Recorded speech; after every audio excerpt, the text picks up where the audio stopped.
Alô? Olá, boa noite, nosso lema. Boa noite, amigo. E aí, como é que estamos? Estamos bem, caminhando. E a senhora, como é que está? Conte-me. Muito frio, mas estou bem. Graças a Deus, Que o frio ele me atrapalha muito, né? imagino. Ele me deixa. Mas é a estação, a gente tem que passar, né, Edgar? É Vamos verdade. fazer o quê? Estamos passando, né, por essa estação. Aqui tá Essa é uma quente. estação para nós aqui no sul está sendo muito forte. Nós temos enfrentado vários ciclones, ah, bastante destruição, bastante alagamento, e isso aí é uma coisa que preocupa muito, porque eu mesmo que faço o trabalho para a caridade, isso aí me deixa bastante deprimida, porque eu sei das dificuldades do meu povo, como eu digo. Então, quando acontece isso aí, eu já fico pensando, meu Deus, como é que está a Dona Maria? Meu Deus, a Dona Teresa. Então, são todas pessoas que moram, porque aqui tem muito moradores aqueles, como eles dizem, em terrenos de posse, aonde tu não tem um esgoto, aonde tu não tem nada. Então, ali a gente sabe, estão embaixo d'água, são casinhas precárias,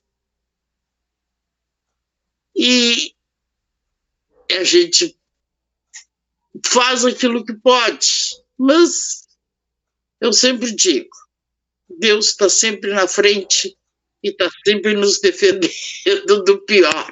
Com certeza. Amém. Eita, dona Sula, tá ok. Aqui também, aqui tá quente. Hoje já tem alguns dias que tá quente, a gente não sabe mais o que é chuva, já tem uns dias, né? Mas eu vi a reportagem aí passou aí. Eu quase não estou lhe vendo, dona Sula, ela só sumiu. Tô Pronto, aqui, apareceu ela aí. Tá, tô aqui. a gaúcha aí, gaúcha forte. Pois é.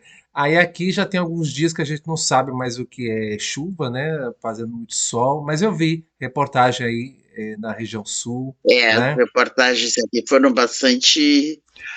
Até hoje, que hoje, meio-dia estava dando. Aqui em Pelotas, inclusive. Mas a gente temos uma equipe que, como eu digo, a gente quando resolve botar o pé na rua, a gente vai mesmo. Não Muito se bem. pensa duas vezes. Ah, e a gente está batalhando, está lutando. A gente, se eu não consigo ajudar, eu não tenho problema de entrar dentro de uma prefeitura, eu não tenho problema de entrar dentro de um fórum e ir até as autoridades e reclamar. E colocar para eles o problema. E Tá certo. fazer com que eles cheguem até lá e que eles vejam o problema. Sim. Porque o nosso ser humano hoje, Edgar, eu tenho notado uma coisa que as gurias me diziam assim, tu observa tudo. Digo, mas a gente tem que observar. Nosso ser humano hoje, ele está acreditando naquilo que ele enxerga.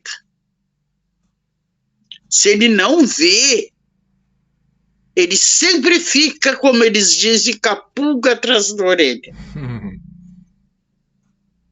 E eu acho que essa pulguinha que nós temos que tirar.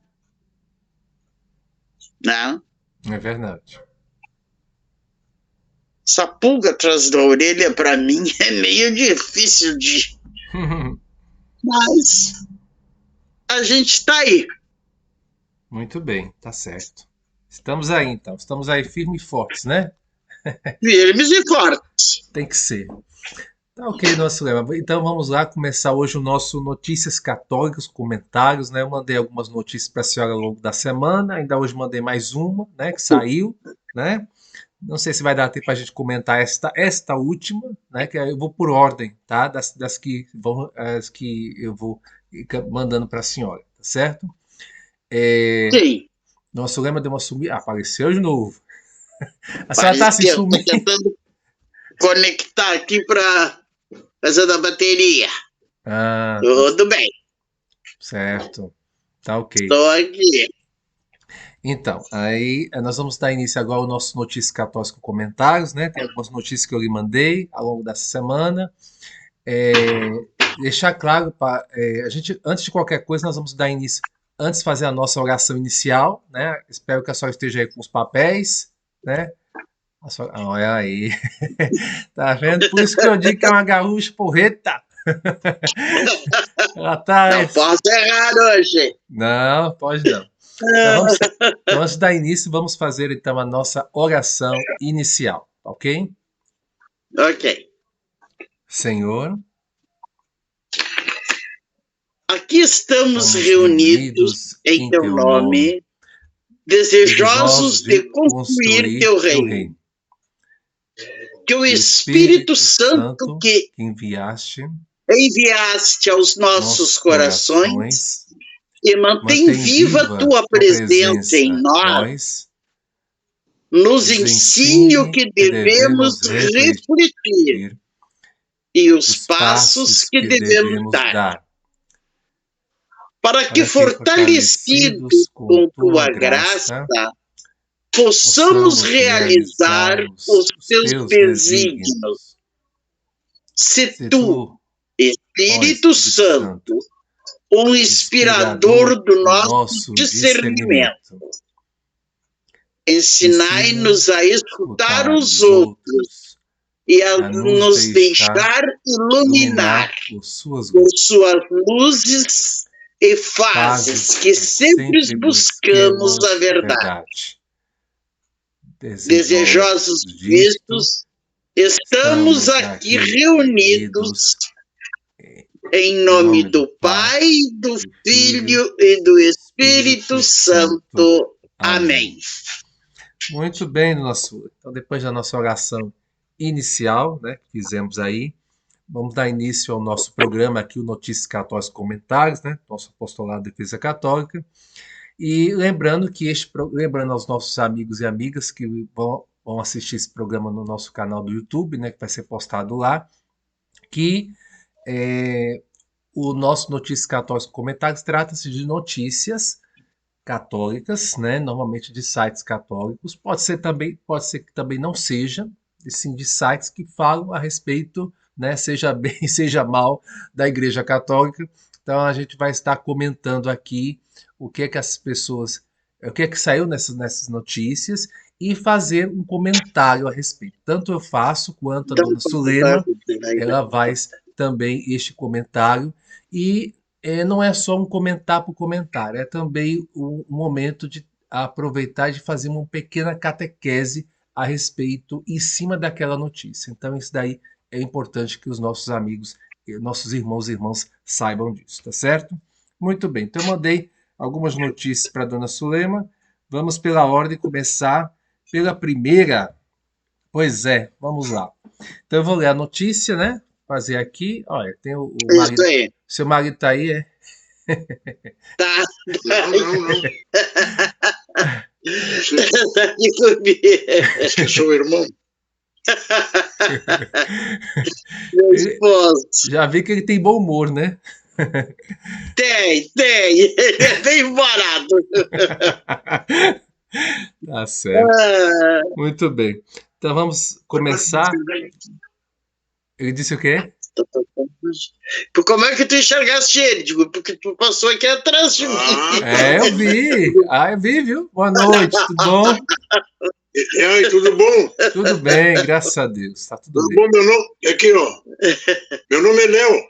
Léo? Léo. Boa noite, seu Léo. Aqui é Edgar. Boa noite. Boa noite.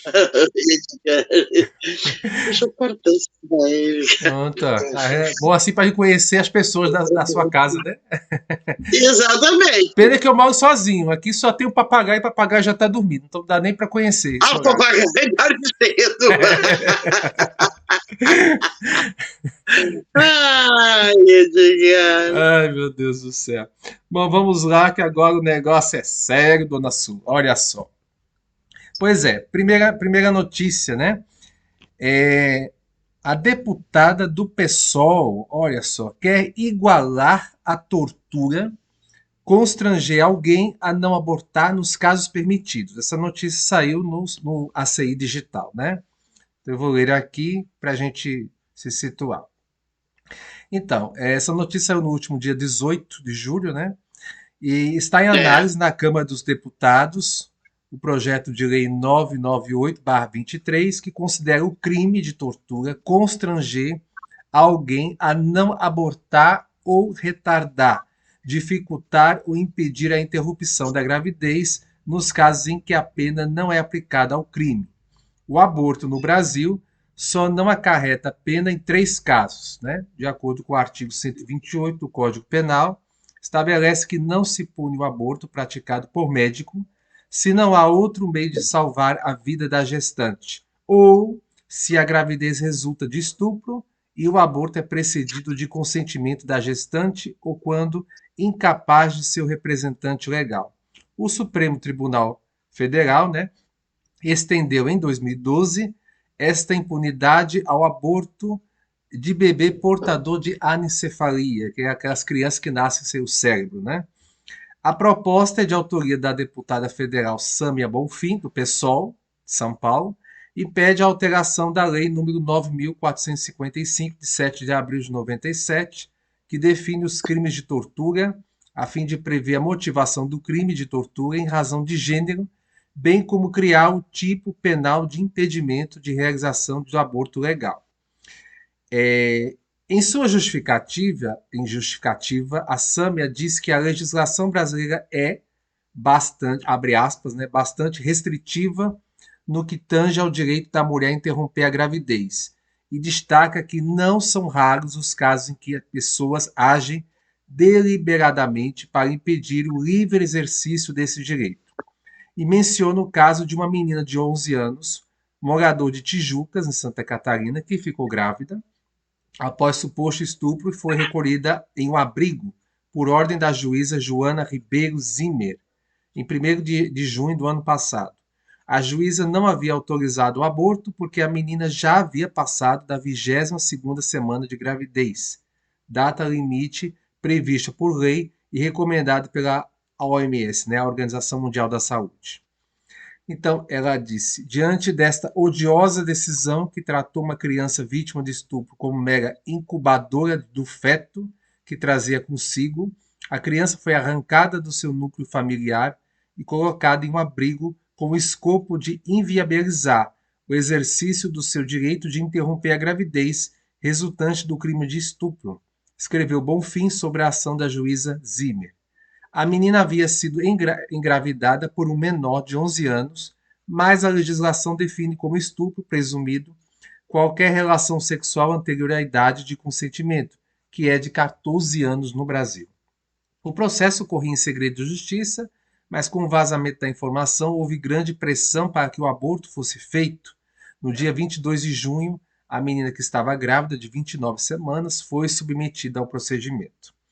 Ainda no texto da proposta, a deputada aponta uma nota técnica feita pela Rede Feminista de Saúde e Direitos Sexuais e Reprodutivos, no qual 252.786 meninas foram mães entre 2010 a 2019, e diz que isso demonstra de maneira inconteste que o Estado brasileiro age deliberadamente para impedir o exercício do aborto seguro, posto que toda gravidez de uma criança menor de 14 anos é decorrente de um estupro de vulnerável, haja vista que a tenra idade fazer presumir a violência do ato sexual.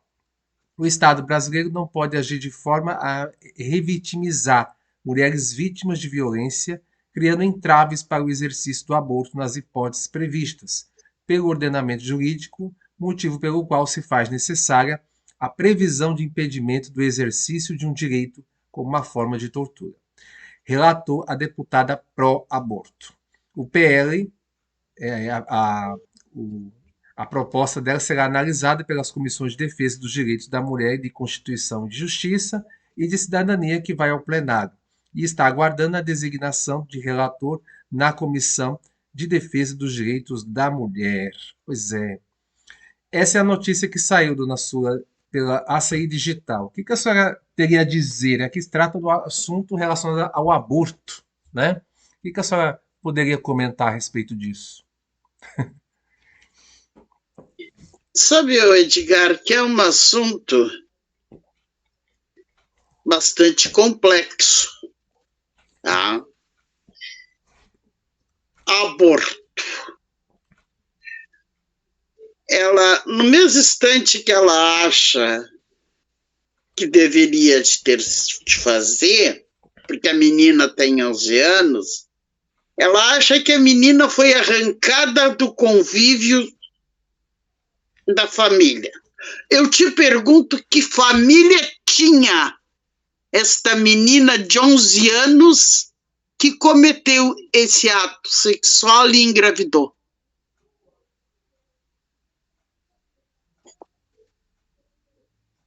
Aí está a responsabilidade de quem? Dessa menina que tinha 11 anos? Ou dessa família, dessa mãe, desse pai, dessa madrasta, sei eu lá quem, dessa sociedade que não mostrou a realidade para essa criança?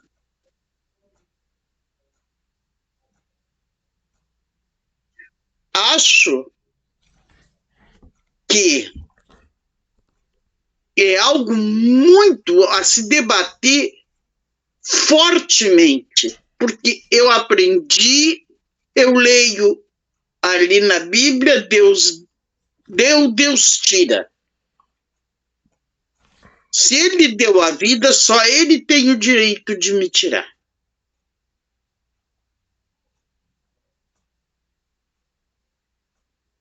Eu não sinto assim que essa criança tenha sido arrancada do convívio da família.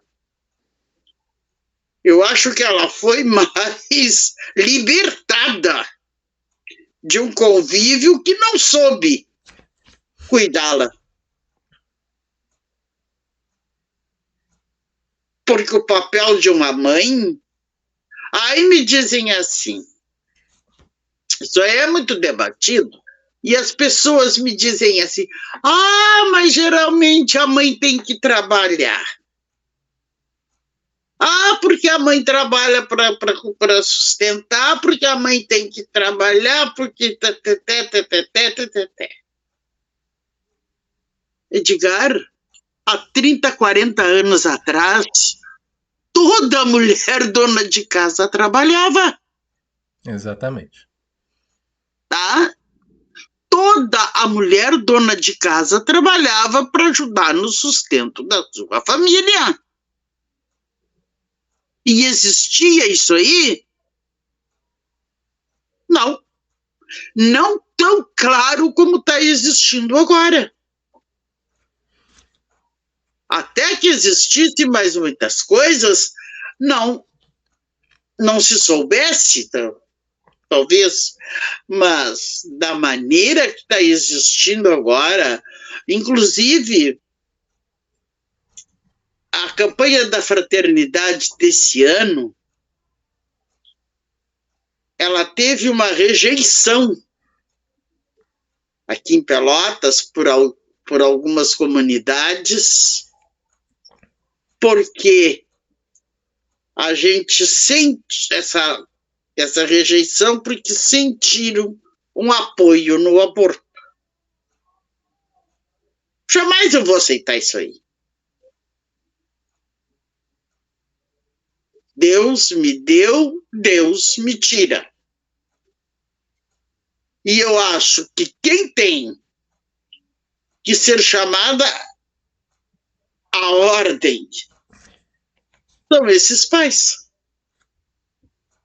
Chamar os pais para a responsabilidade, né? Exatamente. Porque, como eu te digo, há 30, 40 anos atrás, toda mulher trabalhava para ajudar o marido. Na lavoura, não sei no quê, tudo trabalhava. E isso aí não era tanto às claras como está agora. Agora tu vê para tudo que é lado. 10, 12, 13, 11 anos. Tá grávida. Aí lá vai para uma casa de recolhimento. Cadê a mãe? Cadê o pai? Estão fazendo o quê? Que orientação deram para essa criança? Eu não vou te tirar, dizer que a gente também não tem a responsabilidade, porque a gente também tem responsabilidade, tá? De orientar. Não tem nada mais triste do que isso aí. 11 anos, a gente sabe que é uma menininha de 11 anos, que capacidade vai ter de cuidar de um bebê? É difícil. É muito difícil porque ela não vai saber nada, tá? Mas se ela chegou até lá, algum conhecimento ela tinha, tá?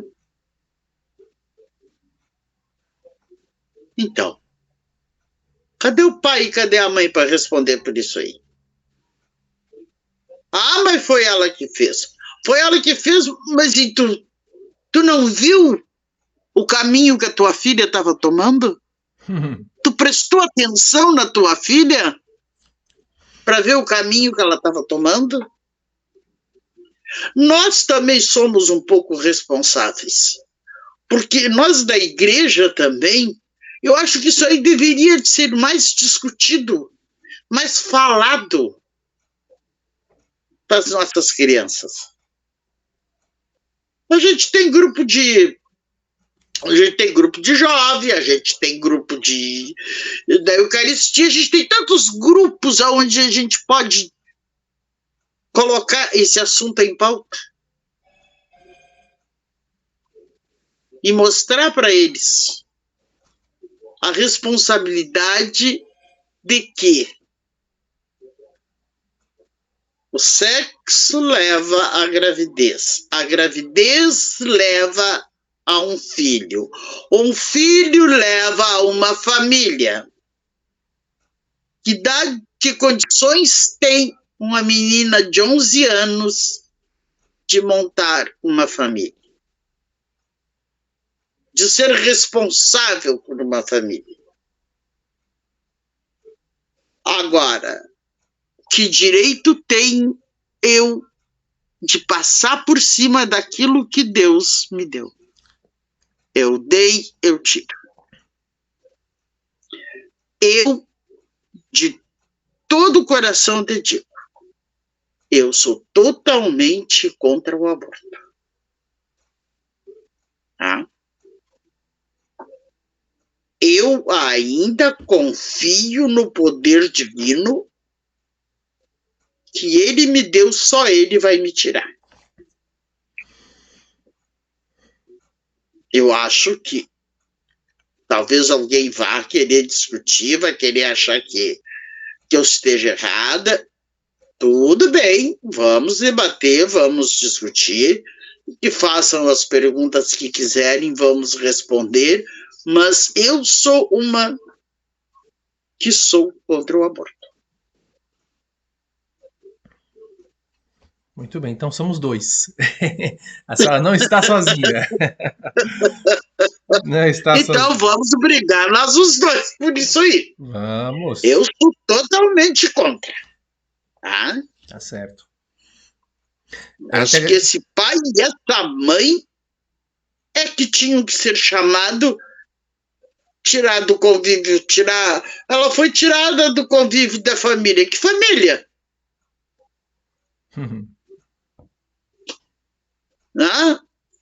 Que família que praticamente não tem, né? Uma família que ela não tem. Uma família que nunca olhou para ela.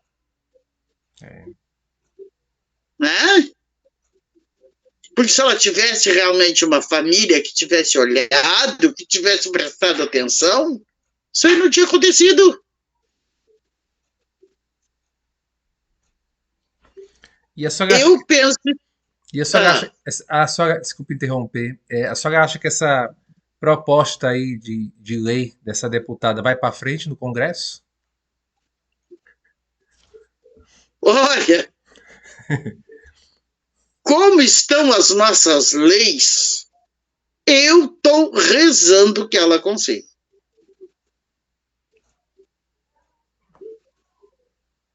Porque ela está sendo. Não, para um pouquinho. Ela está tentando ser contra o aborto, não é? Não, ela está tentando aqui transformar o aborto, igualar o aborto à tortura, entendeu? Constranger alguém a não abortar nos casos permitidos. Essa é a proposta dessa deputada do PSOL, entendeu? Essa notícia que eu lhe passei. Ela está tentando, porque ela acha que o aborto é uma tortura. Seria uma tortura. É porque, assim, esse pessoal do PSOL, outros partidos também, normalmente esse pessoal de esquerda, pessoal do PSOL, eles são favoráveis ao aborto. Entendeu? É PSOL, é PT, o Partido dos Trabalhadores também é. Entendeu?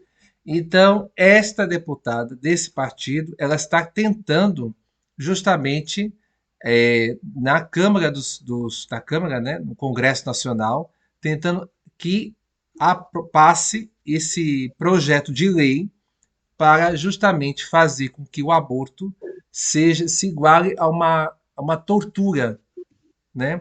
Porque nos casos permitidos, né? Nos casos que são permitidos aqui no Brasil, que são 3 casos, né? Que não haja nenhum constrangimento para quem quer realizar um aborto seguro. Aqui ela tá falando até a questão do aborto seguro, né? Se é que existe isso, né? Mas, enfim, entendeu? É esse Pois então, eu te digo, eu rezo e peço a Deus que jamais, jamais exista alguém que assine lá, que dê uma assinatura a favor do aborto. que não passe no Congresso, né? Que ele não passe no Congresso, tá? Tá certo.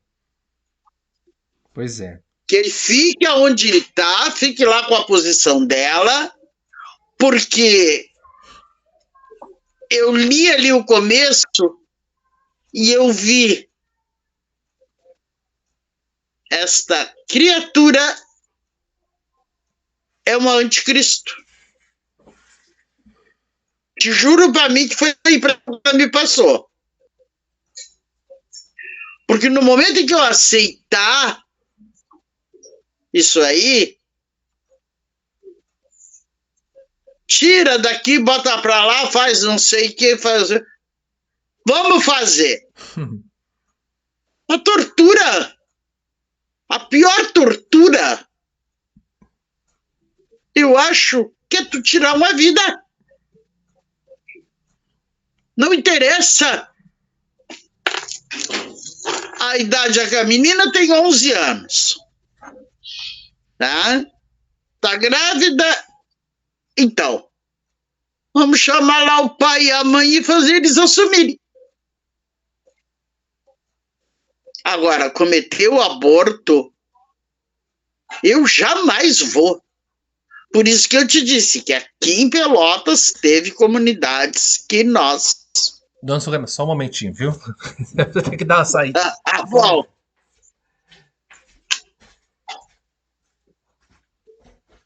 Oi.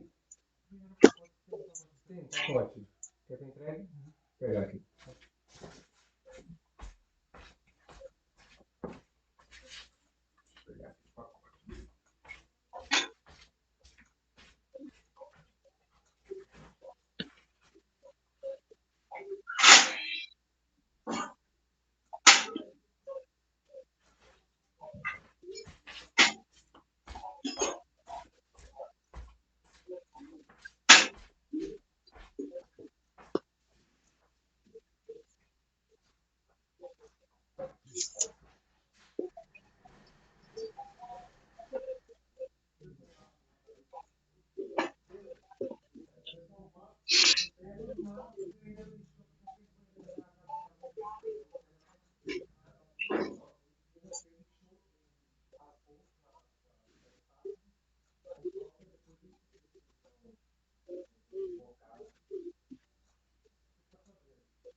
Cheguei! Voltar! Eita. Foi meu sobrinho que chegou, tá vendo? Ah, Mas enfim, onde estávamos falando da deputada, né?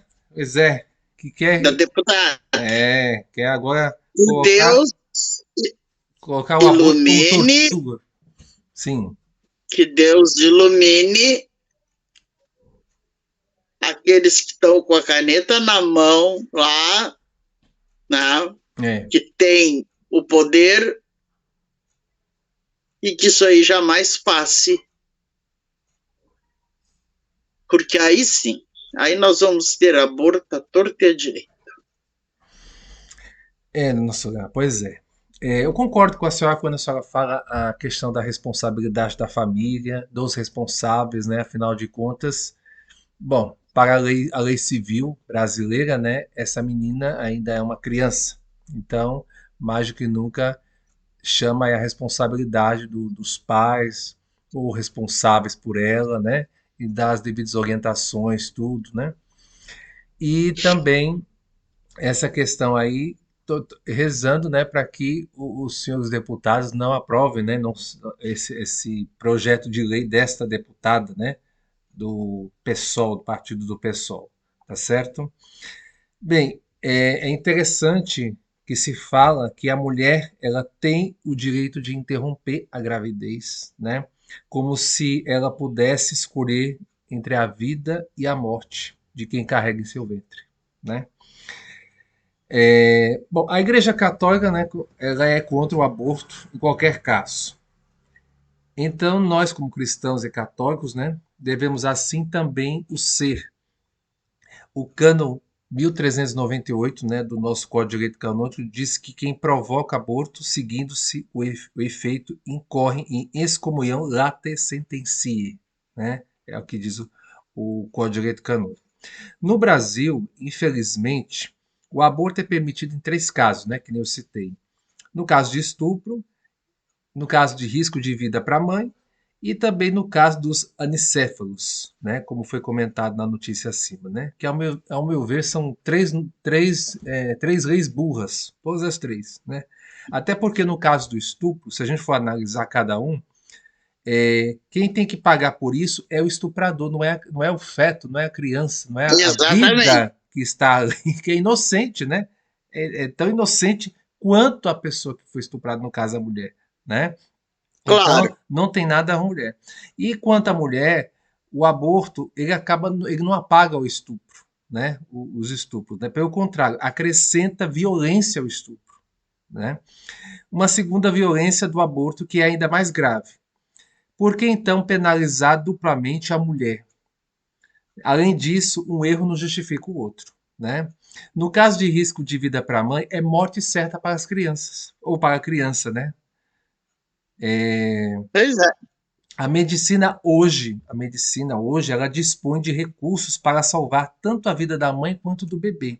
Exatamente. O médico jamais deve praticar ou recomendar um aborto, pois tanto a mãe quanto o bebê têm o direito à vida e esse direito não está submetido à decisão de um médico ou de qualquer outra instância humana. Só Deus é o Senhor da vida e da morte, como a senhora bem disse no seu comentário, né? E dos anicéfalos, então, nem se fala. É um desafio, mas são vidas humanas. Seria o mesmo que autorizar a eliminação de todos os deficientes físicos e mentais que estão nas ruas, Ah, né? Se não podemos matá-los depois de nascerem, né? por que então poderíamos matá-los antes do nascimento? Né? Além disso, não somos nazistas, em busca de uma raça supostamente perfeita. Quem somos nós para julgar e condenar à morte aqueles que Deus criou para receber o nosso amor? Né? Às vezes parece fácil falar, mas é assim que nós, como cristãos e católicos, devemos pensar. Eu já assisti a um filme, eu não sei se a senhora viu, um filme chamado A Semente da Maldição. Não, esse eu não vi. Oi? É o quê? Não, esse não. A semente, Esse daí essa semente eu não assisti. é o título do filme, é A Semente da Maldição. É um filme de 1990. É um filme pró-vida. Olha, é um filme de terror, mas ele é um pouco escroto. Eu não vou negar. Eu assisti ele inteiro, mas já faz tempo. Ele é um filme de terror. E ele justamente conta a história de um casal que foi a uma clínica clandestina para justamente realizar o aborto, né? O filme mostra isso. Mas ao jogar o feto, o filme mostra que o feto foi jogado dentro da privada do banheiro, né? Aí deram a descarga e o filme mostra exatamente aquele feto descendo ali, indo parar para o esgoto. E naquele esgoto existia um produto químico ali que acabou milagrosamente alimentando aquele feto, né? Então, os pais, enquanto isso, os pais, os responsáveis, né, da criança, ficaram assim bem atordoados e tal, e tentaram, juntamente com outras pessoas que estavam quem realizou o aborto, né? Aí estava lá uma clínica clandestina. Aí todos que estavam na casa não puderam sair mais. Então, esta criança, ela foi aos poucos, ela subiu novamente, né? E foi matando cada uma das pessoas que estavam na casa. Se transformou, ela foi se alimentando dessas pessoas, entendeu? E aí é interessante que ela matou todas as pessoas. Agora, a senhora sabe dizer quem foi que ela não matou? Tem ideia de quem ela não matou? Matou quase todo mundo. Só tem uma pessoa que ela não matou. Que é uma criança que depois se tornou um monstro, viu? Se tornou um monstro enorme, muito grande, né? Horrível. E essa pessoa que ele não matou ajudou a fazer o aborto. Exatamente. Essa pessoa que não matou, na verdade, ela carregou no ventre essa criança. Era isso que eu ia te dizer. Ela tinha que ver e provar. Exatamente. Tá? Deixa eu ver se eu tenho só a capa aqui do filme, né? A senhora, né? Vai que a dona sua queira assistir, que na internet tem esse filme, no YouTube tem esse filme completo. Tá certo? Deixa eu mostrar aqui. Olha aqui, olha a foto do monstrinho. Não sei se vai dar pra ver. Acho que não vai dar pra ver. Ai, Dá dá não, né? sim. Pega aí. Ah, porque aqui tá. Pega aí. Aqui tá muito grande. Agora eu acho que dá. Olha. Ai, que horror. Esse aqui é o bebê que foi.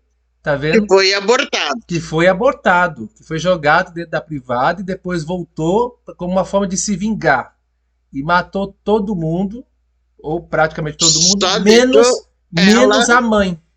A mãe não morreu. A mãe não morreu. E é interessante porque o filme mostra. Eu não deveria contar, mas vou contar. Pode ser que a senhora não queira assistir, que é um filme de terror.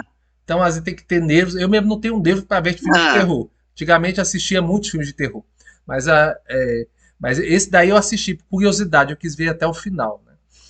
E eu lembro que esse passou na televisão, no canal aberto. Viu? E esse é interessante porque no final, ele de um monstro enorme, como a senhora viu aí, ele vai, a mãe deitada no chão, já muito assustada, mas ela estava com as pernas assim um pouco abertas, e esse monstro enorme, ele foi correndo, ele reconheceu a mãe, olhou para a mãe e saiu correndo atrás dela. E aí ele foi diminuindo de tamanho, diminuindo, se transformando num bebezinho e entrou de novo na barriga dela. Tá vendo? Isso que mostrou o filme, né? Mas enfim, se a senhora quiser assistir, que os nossos irmãos que estiverem acompanhando aqui também, quiserem assistir, o nome do filme é A Semente da Maldição, tá? É um A filme assim, Semente da Maldição. Vou olhar assim. A Semente da Maldição. Se a senhora quiser, depois eu mando o título para a senhora, tá? Tá. Esse filme aí. Pois bem, mas ao contrário desta deputada que quer, né, tornar a tortura, né, como uma causa para dar mais vez e voz ao aborto, tem uma outra deputada aqui, né, que ela pediu, ela foi lives com a oração do Terço pelo Brasil e pela Vida, que iniciou no dia 17 de julho, né? Então aqui Isso mesmo. a deputada federal Cris Tonieto, que é do PL, né, do Partido Liberal, realizou a partir do dia 17 e vai ainda estar ocorrendo até o dia 3 de agosto, às 21 horas, no seu canal do Instagram, 14 lives com a oração do Terço pelo Brasil e pela Vida, finalizando com a oração do Nascituro. A iniciativa contará com a presença de bispos, padres, artistas, intelectuais e políticos católicos pró-vida, que irão participar do momento de oração e falar sobre temas relacionados à defesa da vida. Ela disse assim: como vivemos na correria, muitas vezes o nosso momento de oração fica em segundo plano. Então tomei a iniciativa de convocar o povo brasileiro a se unir em oração, mesmo porque estamos diante da gravíssima ameaça da legalização do aborto, que pode vir a ocorrer por meio do julgamento. Aliado a esse problema, a situação do nosso país tem piorado sobremaneira, de modo que possamos a viver uma insegurança jurídica sem precedentes. Dessa forma, faz de uma suma importância pormos os joelhos no chão e clamarmos, diz Cris Tonieto, o ACI Digital, né, que é o site aqui. O primeiro a participar desta live foi o administrador apostólico da administração apostólica São João Maria Vianney, né, o bispo Dom Fernando Rifan, dia 21 de julho, né, que já se passou, e foi também o bispo de Formosa, em Goiás, Dom Aldair José Guimarães. Tá? Aí tem, inclusive eu mandei para a senhora, como eu mandei para a senhora a notícia, tem um linkzinho lá, né, com a programação das lives de oração pelo Brasil e pela vida. Aí tem aqui a oração do Nascituro também, né? Rei de eterna vida, Senhor ressuscitado, que vencestes o pecado e a morte. Humildemente nos prostramos perante vossa onipotência e vossa misericórdia, nós, o povo brasileiro, para que vos digneis de afastar de nossa nação o flagelo do aborto, esse mal encabeçado por Satanás, para estabelecer o seu reino de morte. Triunfe a Imaculada nessa terra de Santa Cruz, reine o seu coração imaculado, ao qual consagramos o Brasil e as nossas famílias, para que se estabeleça o vosso reino de vida. Amém. Muito bem, tá vendo? Essa deputada aqui, né? Deixa eu mostrar. Exatamente. A senhora viu a foto dela, né? Essa daqui, ó. Vi. Essa aí. Essa daí, pronto. É a Cris Tonieto, que é do Partido Liberal.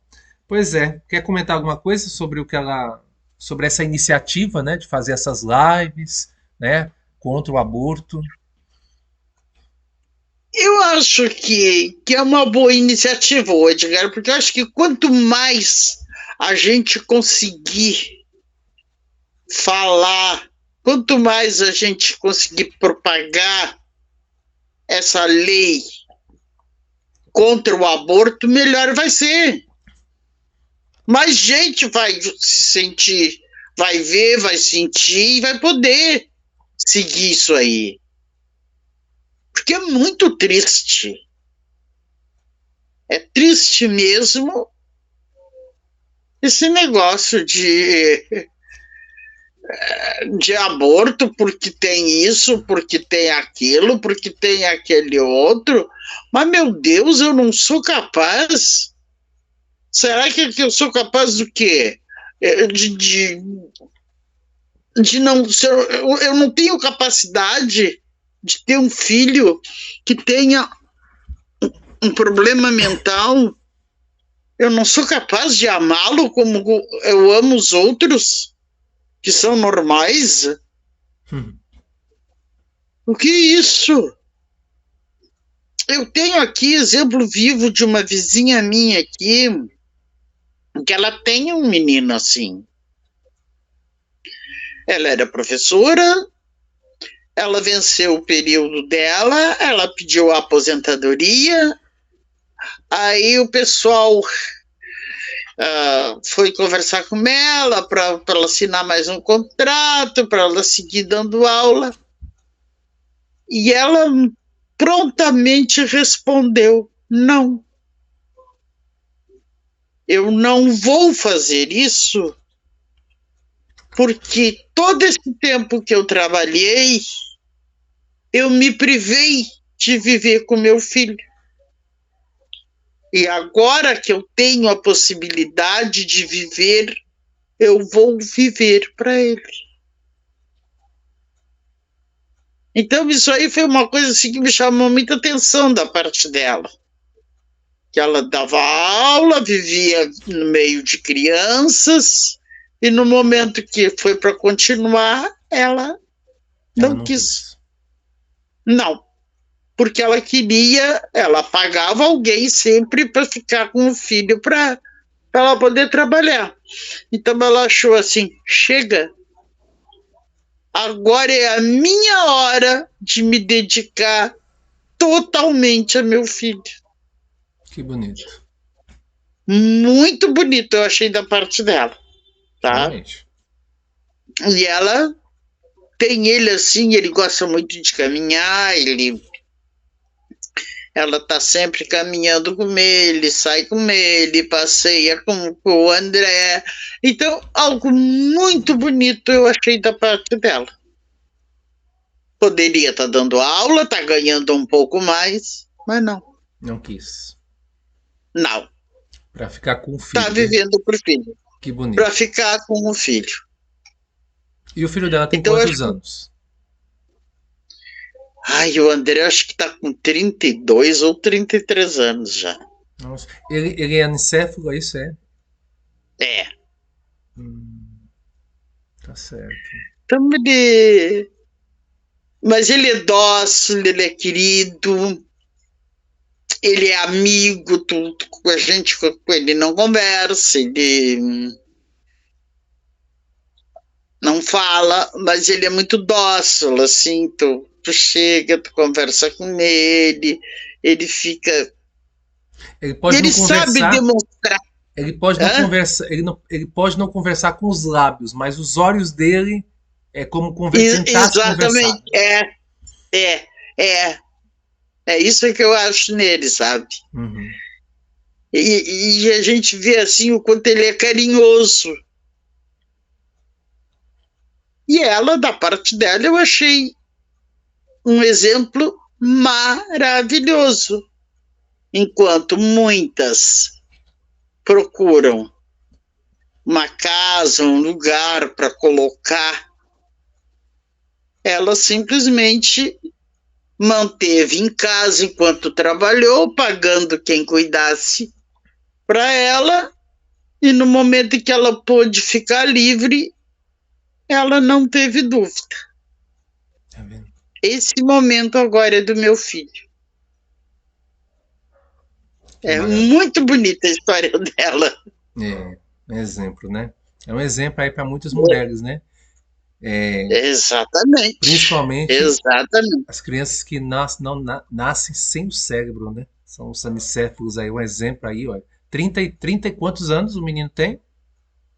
Ele deve estar com 32 para 33 anos já. Olha só, tá vendo? É um bom exemplo a ser seguido. Eu achei um exemplo muito bonito da parte dela. Não vou trabalhar, agora eu sou do meu filho. Muito bem. Dona Sula, vamos lá para a próxima notícia, né? Que o tempo vai passando. Essa daqui é uma notícia bacana, né? Acredito que com essa a gente talvez finalize o nosso momento aqui. Pois é, o homem que é batizado aos 104 anos no Paraná. Olha só que notícia bacana, né? A senhora me deu uma notícia aí dessa senhora, que né, é professora aposentada, que tem um filho que tem ancéfalo, né?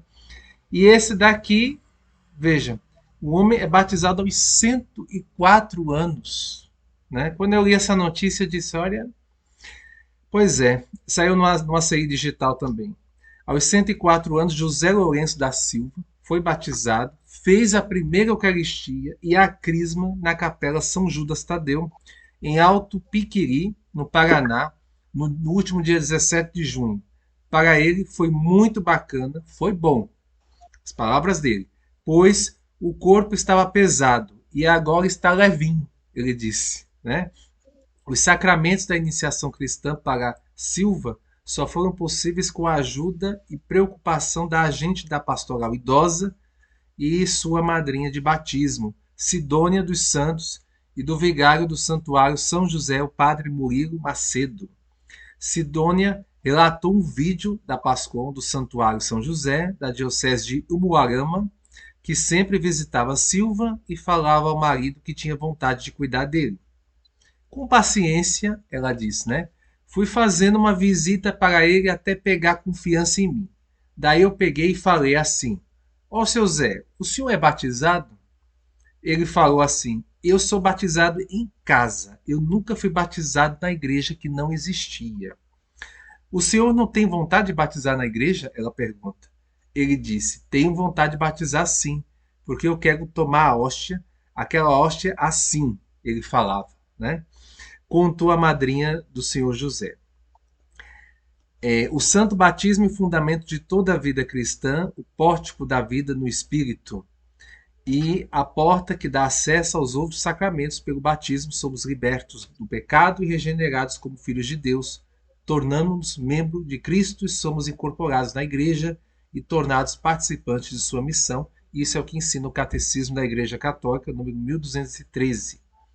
O vigário do Santuário São José, o padre Murilo Macedo da Luz, pediu que fosse investigado se o senhor José Lourenço era batizado, se tinha os outros sacramentos, pois o senhor José não tinha certeza. Por um mês, mais ou menos, a gente tentou conversar com ele. Falou sobre as verdades da fé, uma pequena catequese, intensiva de alguma forma, para que ele não fizesse talvez de qualquer forma. E aos pouquinhos a gente percebeu que ele realmente estava desejoso da Eucaristia, o sacramento do batismo. Com isso, nós escrevemos então ao nosso bispo, pedindo autorização para que fizéssemos o batizado sob condição e, na mesma ocasião, o sacramento da crisma, também sob condição, caso ele tenha recebido, como a gente tinha dúvidas quanto a isso. E nessa mesma ocasião, também recebeu pela primeira vez o Santíssimo Corpo de Nosso Senhor Jesus Cristo, explicou o padre no vídeo. José Lourenço disse que antes dos sacramentos, deitava na cama e sonhava com tanta porcariada. E depois que batizou no padre, não sonho mais. Eu melhorei muito, ressaltou o mais novo filho de Deus. Olha só, que bacana, né? E aí, dona Sulema, o que a gente pode comentar aqui sobre essa história do seu José Lourenço? Que é outra história bonita, né, para essa noite. Muito. E aí é que eu penso, se eu for pegar a Bíblia, e a gente vai ver a ovelha perdida. Que Jesus foi atrás, deixou 99 e foi atrás de uma ovelha perdida. Seu José não seria essa ovelha perdida. Com certeza. Que foi recuperado. E eu achei muito bonito dele dizer que ele foi batizado em casa, que naquela época realmente, eu me lembro que a minha mãe comentava muito que batizava em casa para depois batizarem na igreja, e que em muitos lugares o valor do batismo em casa seria o mesmo valor do batismo. Não é? Eu acho que não seja, tá? Eu acho que o batismo verdadeiro é aquele feito pelas mãos do padre, tá? Tanto que ele tinha pesadelos e tantas coisas no momento em que ele recebeu Cristo, tudo acabou, né? É verdade. É muito bonita essa história dele aí. E hoje, Edgar, eu que estou em contato com muita gente aqui, eu não sei o porquê, mas o pessoal se queixa muito desse tempo de preparação para o batismo.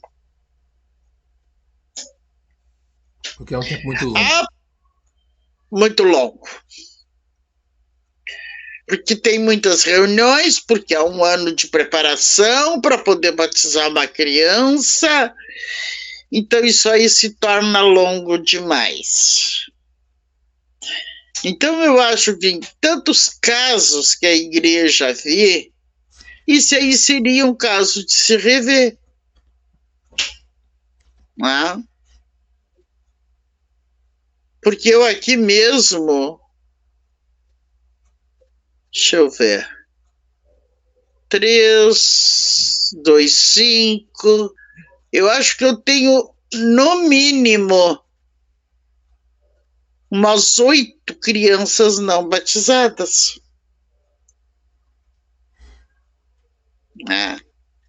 Inclusive, eu converso com os pais, eu converso com as mães, e o que me dizem? Ah, tia, mas é tanto tempo de reunião, a gente não tem tempo, a gente tem que trabalhar, é muito longo o prazo que eles pedem para poder se batizar uma criança.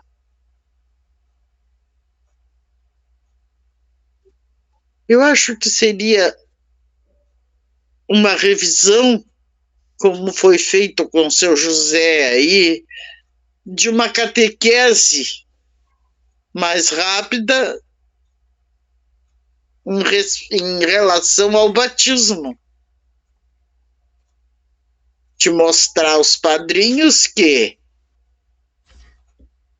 eu não sou convidada para batizar para dar presente. Eu sou convidada para batizar, para fazer com que o meu afilhado siga as leis da igreja, as leis cristãs. Porque batizado única e exclusivamente porque o padrinho pode me dar um presente bom, porque o dia do meu aniversário o padrinho vai me dar uma... Isso aí não é padrinho. Eu não considero. Tá? Isso já é interesse material, né? Exatamente. Exatamente. Agora, o caso do seu José é muito bonito. É um exemplo de cristianismo.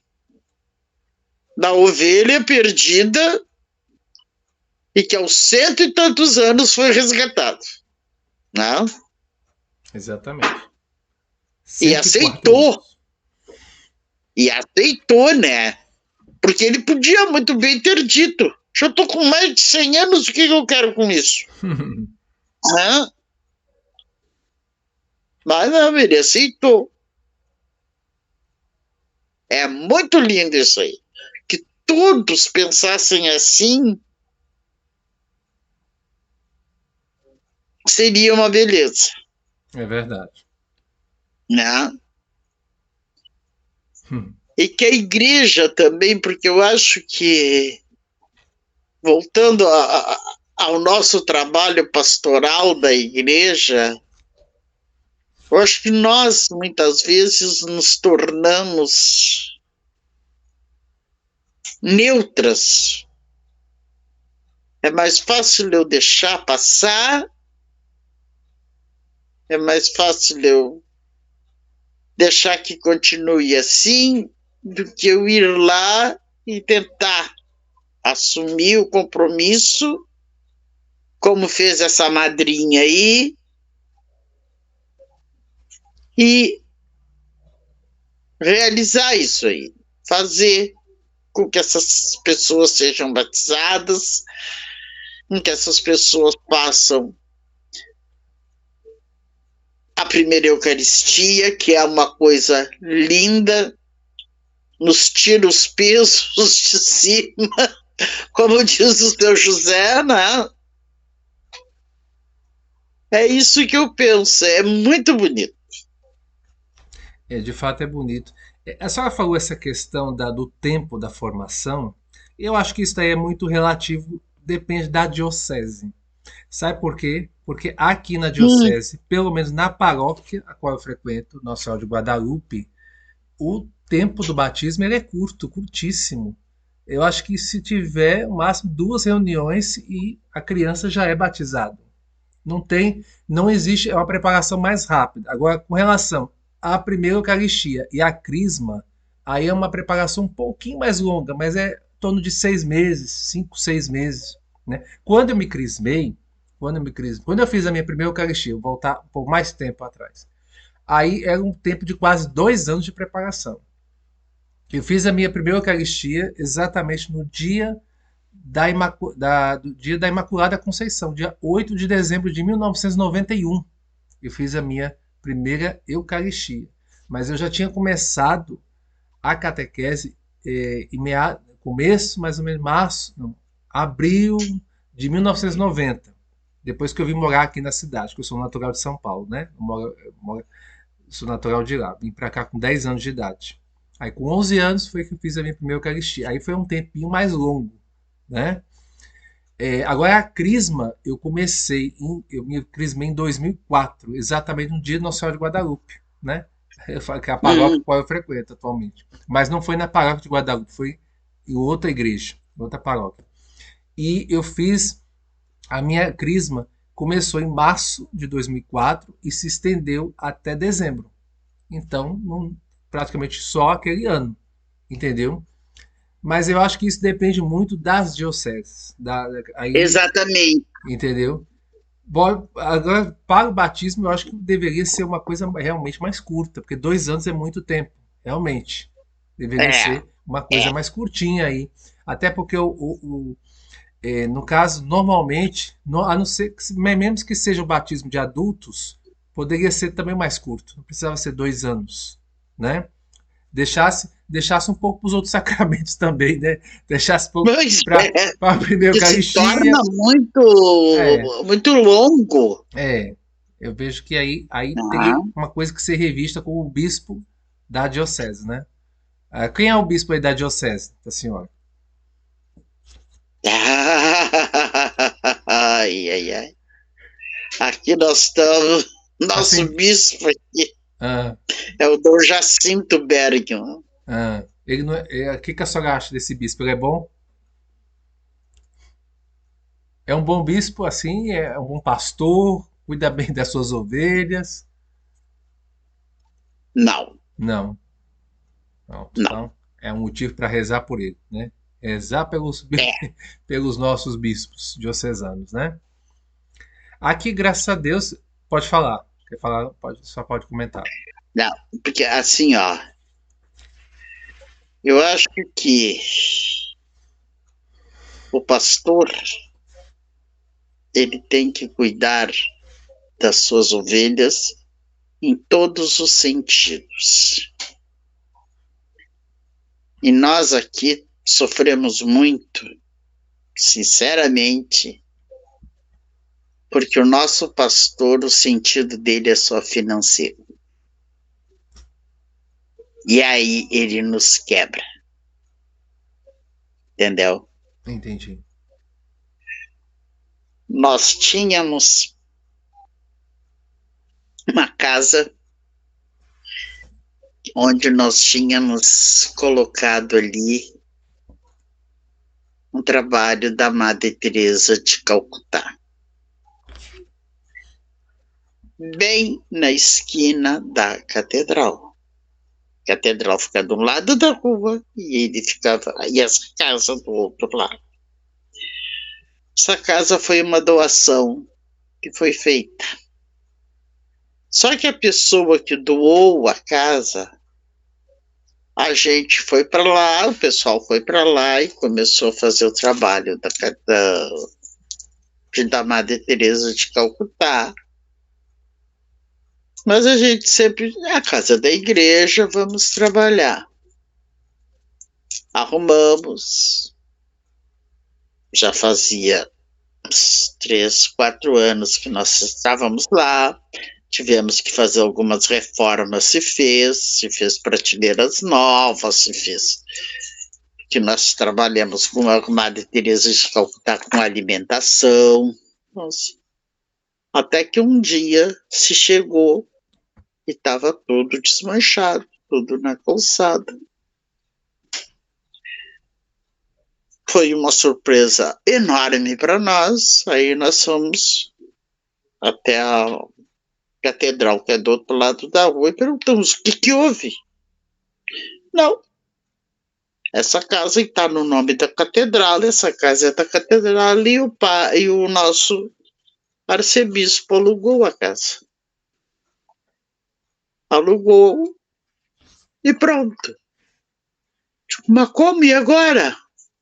Vamos fazer o quê? Nós tínhamos todo o nosso trabalho ali. Foi difícil. Se a gente conseguir outro lugar, foi difícil da gente tentar se reerguer de novo, que ainda temos tentando nos reerguer. Não. Sim. Aí, ele alugou, ninguém foi saber realmente o porquê que ele tinha feito aquilo ali. Só que o que mais nos surpreendeu, que foi alugado por um rapaz da Bahia que colocou na casa, que era a nossa casa de doações, um terreiro da religião africana. Nossa Senhora. E aí? Que coisa, hein? Então fica difícil. Então, quando a gente diz, eu sou uma mesmo, que eu já bati várias vezes de frente com ele. Porque nós tínhamos um seminário com uma área muito grande de terra e volta, e hoje nós não temos mais nada, nós temos simplesmente a casa do seminário, porque os terrenos que nós tínhamos em volta foram todos vendidos. E muitas coisas. Então, aí vem aquela coisa assim, o nosso pastor, ele se preocupa mais com a parte financeira do que com a parte espiritual. E aí é difícil, né, Edgar? É de complicado. Isso aí. É hiper complicado. Mas o que eu sempre digo que podemos fazer é rezar pelos É o nossos que a gente bispos, sempre pelos faz por padres, ele. né? Inclusive, eu faço teologia, eu faço por correspondência. Aí ele me chamou um dia e me perguntou: tem a faculdade aqui, por que tu não faz aqui? Tá bom, aqui eu estou fazendo. Está pagando e está fazendo por correspondência, porque não sei o quê, porque não sei o quê. Aí eu respondi para ele: então, Jacinto, qual é o problema de eu fazer presencial do que por correspondência? Existe alguma diferença?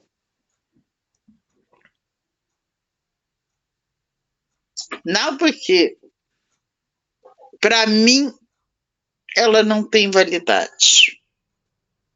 Bom, o senhor não tem, para mim tem. Simples assim, né? Simples assim. Outro também foi por causa do Padre Roberto. O Padre Roberto veio a passeio, porque a gente tem uma amizade muito grande. O Padre Roberto veio passear em Pelotas. Claro, no momento que ele veio passear, nós saímos, nós mostrei Pelotas para ele, mostramos que a cidade do doce, como a gente sabe, mercado público, tudo, a gente andou, fomos à missa, que era óbvio que ele ia querer ir para uma missa, e ele se achou ofendido. Aí eu fui, ele me chamou, não tem problema nenhum, Dom Jacinto. Fui conversar com o senhor. Ele não podia ter vindo. Por quê? Ele não pode sair a passear? Porque ele mora no Rio, ele é obrigado a passar as férias lá e não pode sair de lá? O que ele veio fazer em Pelotas? Veio passear. Estava na minha casa, estava passeando.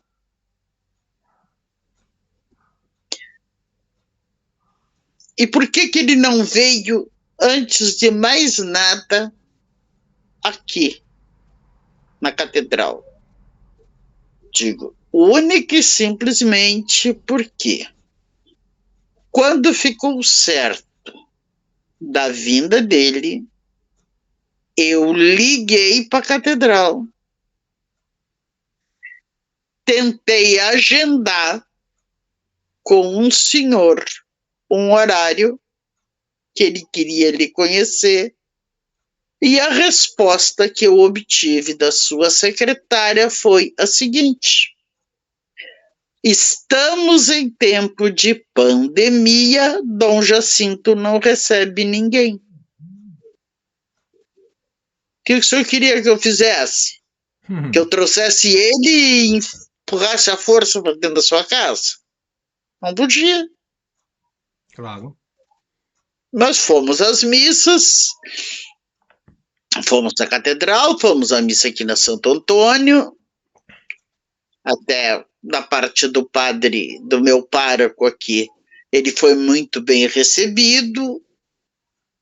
O padre Enéas recebeu ele muito bem, ele convidou ele para participar da celebração, ele participou porque ele é uma pessoa maravilhosa. O problema do padre Roberto é um só: humildade. Tá? Ele é humilde. Ele não. Então eu digo para ele assim: padre, por que o senhor não se impõe um pouco mais? Não. Ele é humilde, ele fez votos de pobreza, ele é aquilo ali. Agora, dentro da teologia, ele é um gênio. Inclusive, ele tem muita vontade de formar um trabalho de caridade, porque ele também é médico, né? Quando ele estava dentro do seminário beneditino, ele foi para os Estados Unidos e fez 2 faculdades na medicina. E ele tem muita vontade. O sonho dele é conseguir um lugar onde ele possa trabalhar gratuitamente com a medicina. Mas isso aí é difícil, a gente sabe. Ele vai ser meio perseguido, porque tu ser médico, ser formado, ter toda uma documentação, toda uma titulação como ele tem, e trabalhar, atender gratuitamente, como ele quer. O Edgar está com problema lá e vai lá, consulta. Qual é o valor da consulta? Não, tu não paga nada. E gratidão. Então, vai ser meio difícil, mas eu já disse a ele, vamos lutar, ver se uma hora a gente consegue isso aí. Porque tanta gente que precisa, né, Edgar, e não pode pagar uma consulta. Mas a gente chega lá. Se Deus quiser. Então, ok, dona Sula. Eu só quero completar, vamos rezar aí, daqui a pouco rezar pelo seu bispo, né? Mas eu quero completar apenas o meu comentário a respeito deste homem, né, que foi batizado aos 104 anos, né? Então, a notícia destaca sem dúvida a importância do recebimento, né, dos sacramentos, o batismo, a Eucaristia e a crisma. Como foi dito, né, no Catecismo da Igreja Católica, que o santo batismo é o fundamento de toda a vida cristã, o pórtico da vida no espírito, porta da vida espiritual. É a porta que dá acesso aos outros sacramentos. Exatamente. Pelo batismo somos libertos do pecado e regenerados como filhos de Deus, tornando-nos membros de Cristo e somos incorporados na Igreja e tornados participantes em sua missão, diz o Catecismo, né? O batismo é absolutamente necessário para a nossa salvação, porque o Senhor disse expressamente que quem não renascer da água e do Espírito não poderá entrar no reino dos céus. E também que quem crê e for batizado será salvo, quem não crê será condenado. Então nunca é tarde isso enquanto a vida há esperança, né? Quantas pessoas não são batizadas ou ignoram os sacramentos, né? Frutos de uma má formação católica, seja com a família ou até mesmo na própria igreja. Quando ele disse assim que eu sou batizado de casa, nunca fui batizado na igreja, que não existia, essa frase do senhor José Lourenço chamou a atenção, porque o catecismo da igreja também fala no número 1284 que em caso de necessidade, qualquer pessoa pode batizar desde que tenha a intenção de fazer o que a igreja faz, né? Derramar água sobre a cabeça do candidato, dizendo-te batismo em nome do Pai, do Filho e do Espírito Santo. Amém. Isso. Né? Isso aí no caso do batismo. A Eucaristia, né, que é o maior de todos os sacramentos, é o sacramento da Eucaristia, porque contém não só a graça, mas também ao próprio Jesus Cristo, que é o autor da graça e dos sacramentos. A Eucaristia é um sacramento que, pela admirável conversão de toda a substância do pão, do corpo de Jesus Cristo e toda a substância do vinho, no seu precioso sangue, contém verdadeira, real e substância, o corpo, sangue, alma e divindade do mesmo Jesus Cristo, nosso Senhor, sob as espécies de pão e de vinho, para ser nosso alimento espiritual. E o crisma, né? O crisma ou a confirmação, né? É um sacramento que nos dá o Espírito Santo, imprime em a nossa alma o caráter, né, de soldados de Cristo, né, como ensina o catecismo, e nos faz perfeitos cristãos, né? Pois bem, essa aqui é realmente uma história muito bonita aí da parte muito linda. Muito bem. Dona Sula, já é 10 horas, não dá mais tempo, então ainda tinha para falar sobre o cartaz da campanha da fraternidade, mas a gente deixa para a próxima semana, se Deus assim permitir, tá ok? Muito bem, então, antes da nossa oração final, vamos ao nosso momento de agradecimentos e pedidos. Então, fique à vontade, a senhora quer agradecer, pedir, eu sei que a senhora tem o seu bispo aí para pedir por ele, então, fique à vontade. Dava que eu... Em primeiro lugar, agradecer a Deus por mais um dia de vida, por mais um acordar, como eu digo todo dia quando eu acordo. Obrigado ao Senhor por me permitir acordar, que é mais um dia que terei. Agradeço pela minha família e também pela nossa comunidade aqui, que é uma comunidade que a gente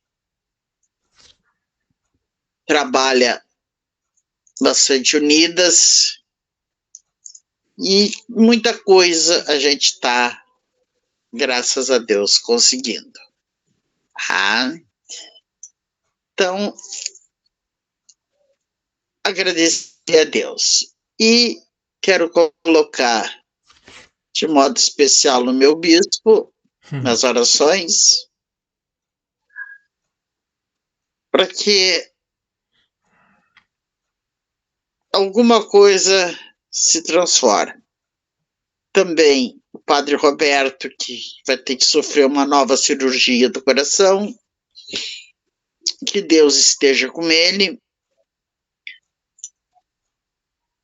e principalmente sobre aquilo que nós debatemos, que Deus tenha compaixão e dó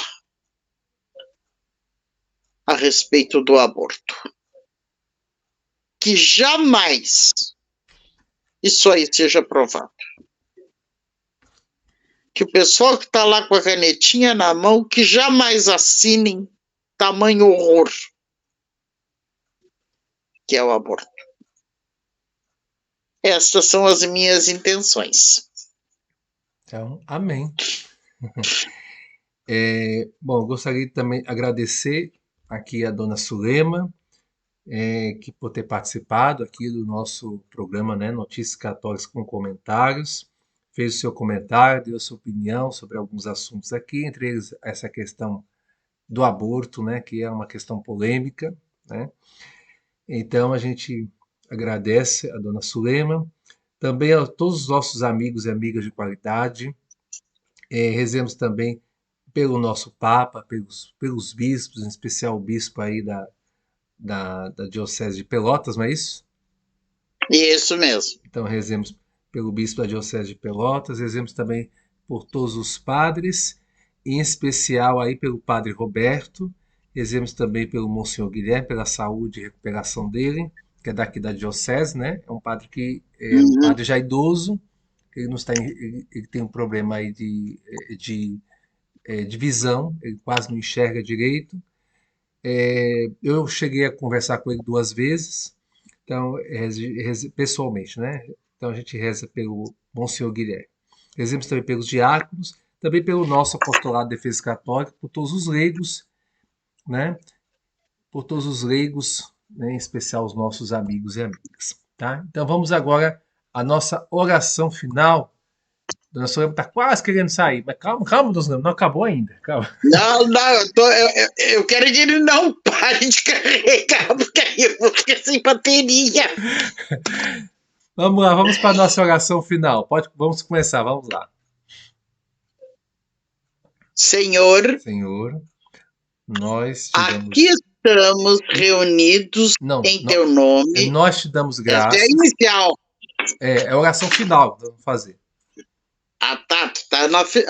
Senhor, nós te damos graças por mais este encontro, no qual compartilhamos nossas alegrias e esperanças, ilusões e desilusões, projetos e dificuldades. Nós te damos graças também por tua bondade e tua esperança entre nós, tua presença entre nós. Fazei que cresça entre nós o espírito fraterno, que tenhamos um só coração e uma só alma, e que desejamos uma família evangelizadora. Amém. Amém. Muito bem, dona Sula. Então, com a nossa oração final, né, como já está dizendo, a gente encerra, então, a nossa participação por aqui. Eu gostaria mais uma vez de agradecê-la, viu? Ter ficado esse tempo comigo, né? Não tem problema, vamos ficar sempre. Tempo comigo, não só comigo, mas com todos os nossos amigos, nossos irmãos e irmãs, que terão também, se assim desejarem, né, a oportunidade de assistir esse vídeo aqui, que será postado também no nosso canal do YouTube do Apostolado de Defesa Católica, tá certo? Então é isso. Agradeço a senhora. Desejo, então, uma santa noite. Fique com Deus. Amém. E até a próxima Também. semana, se Deus quiser. Se Deus quiser, vamos estar aqui de novo. Tchau, tenha uma boa semana. Fica com Deus, meu Muito querido. obrigado, igualmente. Amém.